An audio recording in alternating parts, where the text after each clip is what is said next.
governor says the constitution is incomplete அப்படின்னு சொன்னோன்னே நீதியரசர்கள் என்ன ஏன் இப்படி எல்லாம் இந்த மாதிரி ஒரு ஸ்டேட்மெண்ட் கொடுக்குறாரு. ஏன்னா உங்களுக்கு எல்லாருக்கும் தெரியும், கவர்னர் பொது வழியில அரசியலமைப்பு ஒரு இன்கம்ப்ளீட் டாக்குமெண்ட் சொல்லிட்டு இருக்காரு. இப்ப அவர் சொல்றது இல்லை, ஏன்னா அந்த ஜட்மெண்ட் சொல்லிட்டாங்க, நீ இன்கம்ப்ளீட் சொல்லியா, நான் கம்ப்ளீட் பண்ணி விட்டுறான்ட்டாங்க. நான் சொன்ன உடனே நீதியரசர்கள் கொஞ்ச நேரம் டிஸ்கஸ் பண்ணாங்க. Something wrong with your governor. Why don't your governor invite the chief minister for a tea? Let them discuss. அவங்க நினைச்சது ஒரு ரெக்கன்சிலியேஷன் மெத்தட். நீங்க பார்க்கணும் நண்பர்களே, இந்த வழக்குல உச்ச நீதிமன்றம் எந்த முயற்சிகள்லாம் எடுத்திருக்காங்க பாருங்க. ஏன்னா அவர் அடிக்கிறதுக்கு முன்னாடி லாங் ரோட் கொடுக்குறாங்க.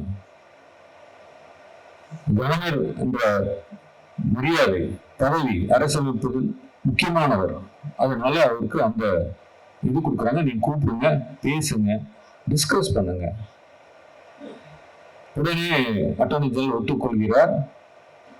இதை கவர்னரும் என்ன செய்கிறார் என்றால் ஒரு கடிதம் கொடுக்கிறார். அந்த கடிதம் எப்பொழுது என்றால் மறுதேதி விசாரணைக்கு வரும்போது ஒரு நாள் முன்பு அவர் கொடுக்கிறார். நாங்க நீதிமன்றத்துல சொல்றாங்க, லெட்டர் கொடுத்துட்டாருங்க, டிஸ்கஸ் பண்றோம்ட்டு. ஆனா அவர் என்ன பண்றாருன்னா, இந்த லெட்டர் கொடுத்துட்டு 28/11/2023 பிரசிடென்ட்டுக்கு அந்த பில்ஸ் எல்லாம் ஃபார்வர்ட் பண்றாரு. நண்பர்களே, நீங்க பாருங்கள் எங்களுக்கு எப்படி செட்பேக் உருவாக்குறார். முதல் தடவை வித்ஹெல்ட் அசென்ட், நாங்க என்ன பண்ணோம், வழக்கை அமெண்ட் பண்ணணும், அமெண்ட் பண்ணி பிரேயரை மாத்துறோம். மறுபடியும் என்ன பண்றாரு, இந்த வழக்கு இந்த second time he has to compulsorily give his assent.